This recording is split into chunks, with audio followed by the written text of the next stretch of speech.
it's Sasa and welcome to my kitchen. Today we're making Anmitsu. It's a traditional Japanese summer dessert. It's made with agar jelly, fresh fruits, and red bean. It can be made vegan if you change the ice cream.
I find the pre-made Anko from the store to be too sweet, so I make my own at home. It's called Anmitsu, and mitsu means honey or molasses or syrup. They normally use kuromitsu, which is black syrup. It's made from black sugar from Okinawa. I like the white bottle more. I also enjoy it with maple syrup.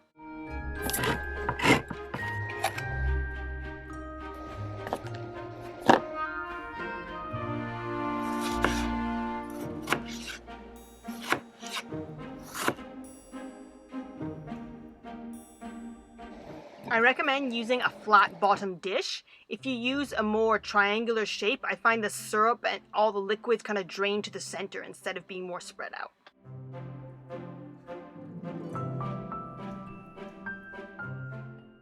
When you're eating Anmitsu, in your spoon you want a little bit of ice cream, a little bit of red bean, a little bit of jello, so it's all mixed, the flavors. Because if you eat just the strawberry by itself, just the jelly by itself, it tastes very separate. It tastes good when all the flavors are mixed together.